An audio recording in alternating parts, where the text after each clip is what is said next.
5 बज चुके हैं और 5 बजे में दिखाते हैं आपको सुपर 5 में 5 बड़ी खबरें। बिहार में नीतीश युग का अंत, सम्राट युग की शुरुआत होने जा रही है। बीजेपी विधायक दल का नेता सम्राट चौधरी को चुन लिया गया है, यानी बिहार के नए मुख्यमंत्री सम्राट चौधरी होंगे। कल सुबह 11 बजे मुख्यमंत्री के तौर पर सम्राट चौधरी शपथ लेंगे। आज सुबह से बात की जाए तो सबसे पहले नीतीश कुमार की अध्यक्षता में आखिरी कैबिनेट की बैठक हुई। भावुक नजर आए नीतीश कुमार, तमाम मंत्री भावुक नजर आए। भावुकता के साथ नीतीश कुमार को विदाई दी गई। भाषण नीतीश कुमार ने दिया, उस दौरान नीतीश कुमार की ओर से कहा गया कि नई सरकार का मार्गदर्शन करते रहेंगे। फिर नीतीश कुमार ने मुख्यमंत्री पद से इस्तीफा दिया। बीजेपी विधायक दल की बैठक शुरू हुई और बीजेपी विधायक दल की बैठक में ही नेता सम्राट चौधरी को चुन लिया गया है। कल सुबह मुख्यमंत्री के तौर पर सम्राट चौधरी शपथ लेंगे और कई दिनों से सम्राट चौधरी सबसे अव्वल नंबर पर मुख्यमंत्री के रेस में थे और आज फाइनली सम्राट चौधरी के नाम पर मोहर लग गई है। बिहार को नया मुख्यमंत्री सम्राट चौधरी के तौर पर मिल गया है। देश के प्रधानमंत्री नरेंद्र मोदी ने दिल्ली से देहरादून चलने वाले ग्रीन एक्सप्रेसवे का आज उद्घाटन किया है। जो दिल्ली से देहरादून का सफर है, पहले लोगों को 5 से 6 घंटे लगा करते थे, लेकिन अब एक्सप्रेसवे बनने के बाद लोगों को 2.5 घंटे में दिल्ली से देहरादून का सफर तय करना आसान होगा। जो लोग हैं पूरे तरीके से आसानी महसूस करेंगे। दिल्ली से देहरादून का जो सफर है मात्र 2.5 से 3 घंटे में पूरा कर लिया जाया करेगा। प्रधानमंत्री नरेंद्र मोदी सहारनपुर के गणेशपुर पहुंचे थे, वहां से प्रधानमंत्री का जो रोड शो है देहरादून के लिए निकल गया था, जहां पर प्रधानमंत्री ने लोगों का अभिवादन स्वीकार किया है। सहारनपुर के जो शिवालिक की पहाड़ियां हैं वहां पर पूरे तरीके से रोड को एलिवेटेड बनाया गया है, ताकि इस इलाके में घूमने वाले जो वन्य जीव हैं उनको किसी तरह का संकट न हो, वो आसानी के साथ जंगल में घूम सके। एलिवेटेड रोड के नीचे से नदियां गुजर रही हैं और नदियों के ऊपर ही इस मार्ग का पूरे तरीके से निर्माण किया गया है, जो देश के प्रधानमंत्री नरेंद्र मोदी ने आज राष्ट्र को समर्पित किया है। प्रधानमंत्री ने करीब 2 बजे इस रोड का उद्घाटन किया है, यानी जो ग्रीन एक्सप्रेसवे है दिल्ली के अक्षरधाम से चलकर देहरादून पहुंचेगा और बीच में गाजियाबाद, बागपत, शामली, मुजफ्फरनगर और सहारनपुर को जोड़ेगा। करीब 210 किलोमीटर का यह मार्ग है, जिसमें लागत करीब 12,000 करोड़ रुपए लगी है। 12,000 करोड़ की लागत से इस बने ग्रीन एक्सप्रेसवे का जो आनंद है लोग आसानी के साथ उठा सकेंगे, क्योंकि पहले जो शिवालिक की पहाड़ियां से उनके बीच से जो पुराना हाईवे गुजरा करता था वहां पर लोगों को संकट आया करता था, यानी वहां जाम से लोगों को जोड़ना पड़ा करता था। लेकिन सरकार ने पूरा ध्यान रखते हुए इस ग्रीन एक्सप्रेसवे का निर्माण कराया है, जो करीब 12,000 करोड़ की लागत से हुआ है और प्रधानमंत्री के साथ उत्तर प्रदेश के मुख्यमंत्री योगी आदित्यनाथ भी शामिल थे। प्रधानमंत्री द्वारा वर्चुअल तरीके से जनसभा को संबोधित किया गया है। प्रधानमंत्री की जो जनसभा थी वो देहरादून में हुई थी, वहीं मुख्यमंत्री ने जनसभा को सहारनपुर के मनोहरपुर में भी संबोधित किया है। पर मुख्यमंत्री के साथ में उत्तर प्रदेश के दोनों डिप्टी सीएम और उत्तर प्रदेश की राज्यपाल आनंदीबेन पटेल, साथ में पंकज चौधरी जो प्रदेश अध्यक्ष हैं वो भी मौजूद रहे हैं। नोएडा में जिस तरह कल बवाल देखने को मिला, नोएडा आग की लपटों में लिपट गया, तो आज कहीं ना कहीं अगर चुटपुट घटनाओं को छोड़ दे तो आज पूरी तरीके से शांति बनी हुई।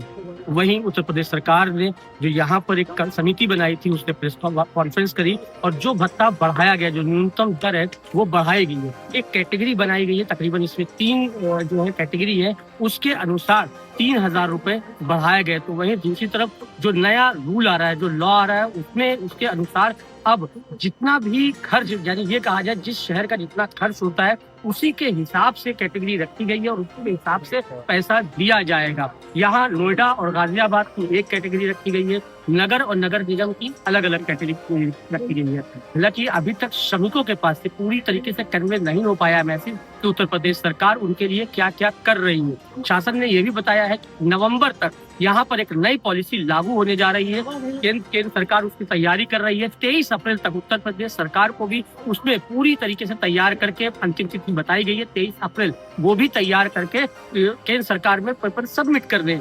जिस तरीके से तैयारियां चल रही हैं, ऐसा माना जा रहा है कि जो नए रूल्स आएंगे नवंबर 2026 में, वो नए रूल श्रमिकों के हित में होंगे। हालांकि सीपी ने ये भी कहा है कि हम पूरी तरीके से इंश्योर कर रहे हैं कहीं कोई बवाल ना हो, और जैसे ही जो निर्णय लिया जाएगा वो निर्णय का जो कॉपी है वो चस्पा किया जाएगा हर एक फैक्ट्री में। क्योंकि अभी किसी का नेतृत्व नहीं है इन श्रमिकों पर, लिहाजा जो आज निर्णय लिया गया है उस निर्णय की जो कॉपी होगी वो हर एक फैक्ट्री पे चस्पा करी जाएगी, जिससे जो वहाँ के श्रमिक हैं उनको पता चल जाए कि उत्तर प्रदेश सरकार ने उनके लिए क्या क्या निर्णय लिए हैं। फिलहाल कल जितना बवाल देखने को मिला, आज थोड़ा सा पथराव एक जगह पर हुआ था। जो मेड है वो बैठ गई थी धरने पर, उनको भी वेतन वृद्धि चाहिए। ऐसी छोटी छोटी घटनाओं के बाद अब पूरी तरीके से शांति बनी हुई है। भारी पुलिस बल डिप्लॉय है औद्योगिक क्षेत्रों में जहां जहां पर उद्योग लगे। तो देखना होगा आने वाले वक्तों में अब जिस तरीके से शांति बहाली हो रही है, तो आखिर फैक्ट्रियां कब खुल पाती है और जो श्रमिक है वो कब तक वापस अपने काम पर जा पाते हैं। कानपुर अवैध किडनी ट्रांसप्लांट मामले में पुलिस ने अब तक 10 लोगों को गिरफ्तार कर जेल भेजा है। तो वहीं अभी भी नामजद 2 आरोपी जो हैं, जिनके ऊपर 25-25 हजार रुपए का इनाम घोषित है, अली और अफजल, उसकी तलाश के लिए आधा दर्जन से अधिक जो टीमें हैं वो अलग अलग प्रदेशों में और शहरों में दबिश दे रही हैं। वहीं पुलिस की जाँच की अगर बात की जाए तो सबसे जो अहम पुलिस की गिरफ्तारी है, 25,000 का इनामिया जो खुद को डॉक्टर बताता था रोहित तिवारी, उसको पुलिस ने गिरफ्तार कर जेल भेजा है। तो उससे पूछताछ में कई चौंकाने वाले जो खुलासे हुए हैं वो सामने आए हैं, जिसमें पूरी बात की अगर बात की जाए तो रोहित ने जानकारी दी कि अभी तक लगभग 30 के आसपास जो ट्रांसप्लांट है वो किए गए हैं। तो वहीं पुलिस के पास साक्ष्य के रूप में जो मोबाइल होता है वो बरामद नहीं कर पाई है, क्योंकि पुलिस की गिरफ्त में आने से पहले ही डॉक्टर, जो खुद को डॉक्टर बताने वाले रोहित तिवारी ने अपना मोबाइल जो है वो कहीं पर फेंक दिया है, जिसकी पुलिस तलाश कर रही है।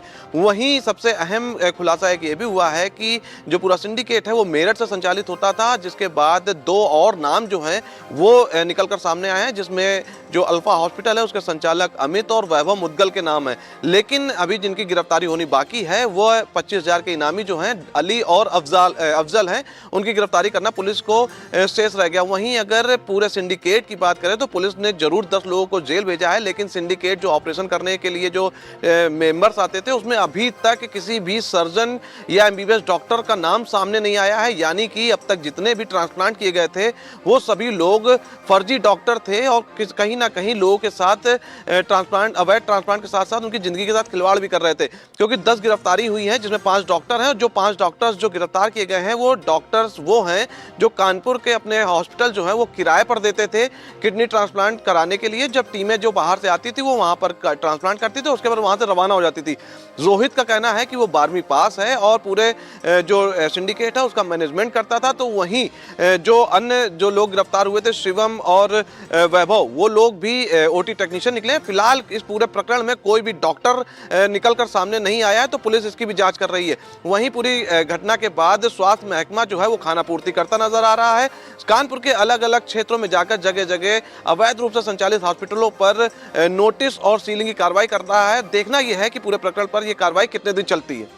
आपको बता दें, आज हापुड़ जिले में डॉक्टर भीमराव अंबेडकर की 135वीं जयंती बड़े ही हर्षोल्लास के साथ मनाई गई। हापुड़ नगर कोतवाली क्षेत्र स्थित मेरठ तराई पर डॉक्टर भीमराव अंबेडकर की मूर्ति स्थापित है, जहां पर बड़े ही हर्षोल्लास के साथ जो है जयंती बनाई जा रही है, जहां पर हजारों की भीड़ भी मौजूद है। इसी दौरान कुछ युवक वहां पर ट्रैक्टर लेकर पहुंचे और ट्रैक्टर से जो है मौत का स्टंट किया, क्योंकि जिस समय ये स्टंटबाजी की गई वहां पर हजारों की भीड़ मौजूद थी। अगर हल्की सी चूक यहाँ हो जाती तो बहुत से लोगों की जान मुसीबत में पड़ सकती थी।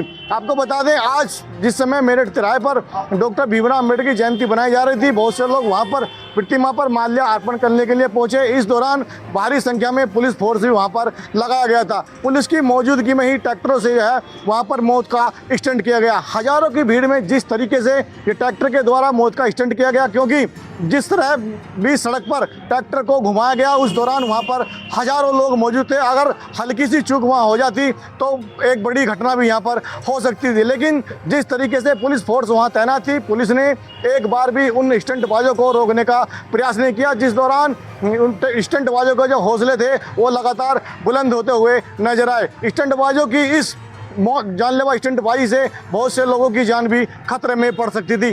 अब जो स्टंट का जो वीडियो है वह सोशल मीडिया पर भी तेजी के साथ वायरल हो रहा है। हालांकि जो हापुड़ पुलिस है, पुलिस ने साफ तौर पर ये कई दिन पहले संदेश दिया था कि जयंती के दौरान किसी भी तरह की स्टंटबाजी या हुड़दंगबाजी न की जाए। अब देखने वाली बात ये होगी कि हापुड़ पुलिस इन स्टंटबाजों के खिलाफ क्या एक्शन लेती है।